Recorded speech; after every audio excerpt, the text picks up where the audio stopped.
Sports ഉപകരണങ്ങളുടെ വിപുലമായ കളക്ഷനുകളും ഒപ്പം പാദരക്ഷകളുടെ പറുദീസയുമായി അന്ന ഫുട്വെയർ ആൻഡ് സ്പോർട്സ്. കനറ ബാങ്കിന് എതിർവശം മെയിൻ റോഡ്, ചേലക്കര. സൗരോർജ്ജ വേലികൾ സ്ഥാപിക്കുന്നതിനുള്ള RKVY പദ്ധതിയുടെ അവലോകന യോഗം ചേർന്നു.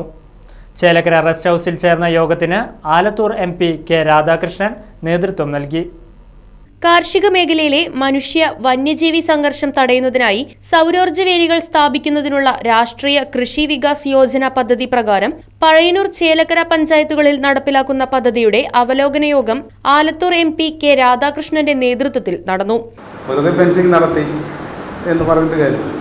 ഫെൻസിങ്ങിൻ്റെ ഗുണം ഉണ്ടാകേണ്ടത് കൃഷിയെ സംരക്ഷിച്ചുകൊണ്ടായിരിക്കണം.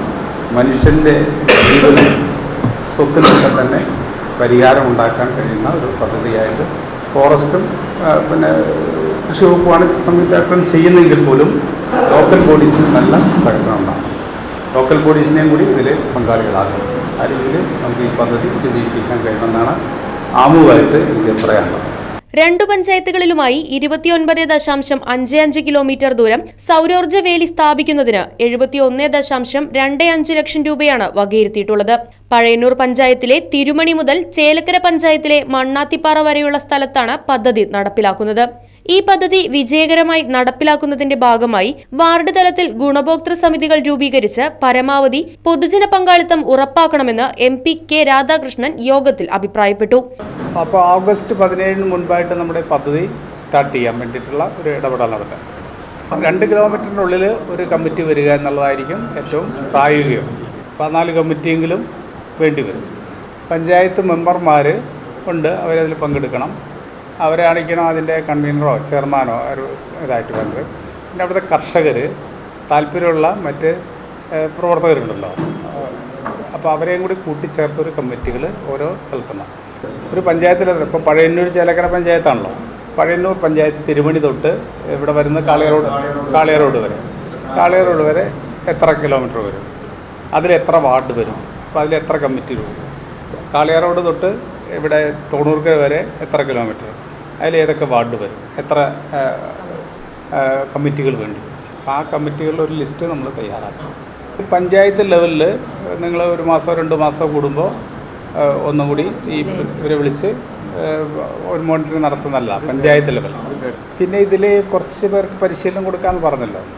ഇത് ഓപ്പറേറ്റ് ചെയ്യേണ്ട ഒരു ഘടകമുണ്ടല്ലോ. അത് ഓപ്പറേറ്റ് ചെയ്യാൻ അറിയാത്തവരാണ് പോയി ഓപ്പറേറ്റ് ചെയ്യുന്നതെങ്കിൽ ഇത് വേഗം കെടുന്നു. ചെറിയ കാര്യങ്ങളൊക്കെ അവർക്ക് പറഞ്ഞു കൊടുക്കാൻ കഴിയുന്ന രീതിയിലുള്ള ഒരു ടീമിനെ, ചെറുപ്പക്കാരായിട്ടുള്ള ടീമിനെ ഉപയോഗിച്ച് കഴിഞ്ഞാൽ നല്ലതാണ്.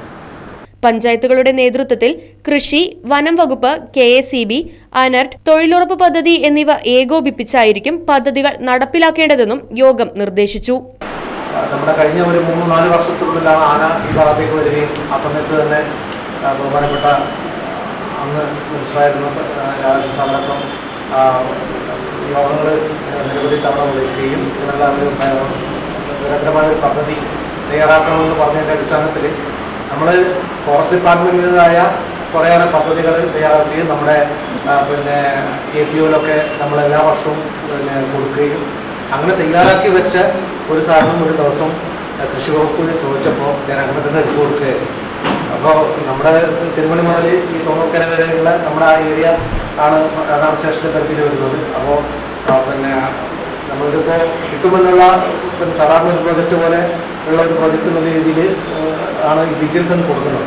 പക്ഷേ വളരെ നമ്മുടെയൊക്കെ ഭാഗ്യവശാൽ ഈ ഒരു നല്ല പദ്ധതി കൃഷി വകുപ്പ് അതിൻ്റെ പ്രവർത്തനം നടത്തുകയും അത് അംഗീകരിക്കപ്പെടുകയും ചെയ്തത് വളരെയേറെ സന്തോഷമുണ്ട്. അതിന് കൃഷി വകുപ്പ് ഉദ്യോഗസ്ഥരെ ഞാൻ അഭിനന്ദിക്കുകയാണ് ഏറ്റവും പ്രധാനമായിട്ട്. ഗ്രാമപഞ്ചായത്ത് പ്രതിനിധികൾ ഉൾപ്പെട്ട മോണിറ്ററിംഗ് കമ്മിറ്റി മാസം തോറും പദ്ധതി പുരോഗതി വിലയിരുത്തേണ്ടതാണെന്ന് തീരുമാനിച്ചു. യോഗത്തിൽ Pazhayannur block president KM Ashraf, Chelakkara ഗ്രാമപഞ്ചായത്ത് president MK Padmaja, vice president Shelil, ജില്ലാ panchayat member Maya teacher, Pazhayannur block ആരോഗ്യ വിദ്യാഭ്യാസ standing committee chairman KP Sreejayan, കൃഷി assistant director Joseph John Therattil, deputy forest range officer SN Rajesh, ഗ്രാമപഞ്ചായത്തുകളിലെ വാർഡ് മെമ്പർമാർ, വനം, കൃഷി വകുപ്പ് ഉദ്യോഗസ്ഥർ എന്നിവർ യോഗത്തിൽ പങ്കെടുത്തു. Right vision news, Chelakkara. 10ാം ക്ലാസ് കഴിഞ്ഞില്ലേ? ഇനി +1 +2 എവിടെ പഠിക്കും? ചേലക്കരയിലുള്ളവർക്ക് ആ സംശയം വേണ്ട. നമ്മുടെ ലിസ്യു കോളേജ്. കഴിഞ്ഞ 3 പതിറ്റാണ്ടിൽ അധികമായി ചേലക്കരയുടെ വിദ്യാഭ്യാസ രംഗത്ത് തനതായ വ്യക്തിമുദ്ര പതിപ്പിച്ച് മുന്നേറുന്ന ലിസ്യു കോളേജ് 2024-25 വർഷത്തെ +1+2 ബാച്ചുകളിലേക്കുള്ള അഡ്മിഷൻ ആരംഭിച്ചിരിക്കുന്നു. മികച്ച അച്ചടക്കം, കുറഞ്ഞ ഫീസ്, ഉയർന്ന വിജയസാധ്യത എന്നിവ ഞങ്ങൾ ഉറപ്പു നൽകുന്നു. കൂടാതെ കമ്പ്യൂട്ടർ കോഴ്സുകളായ MS office, Tally, Photoshop, computerised billing, diploma in office administration തുടങ്ങിയ കോഴ്സുകളും ഉടൻ ആരംഭിക്കുന്നതാണ്. അഡ്മിഷന് വേണ്ടി ബന്ധപ്പെടുക.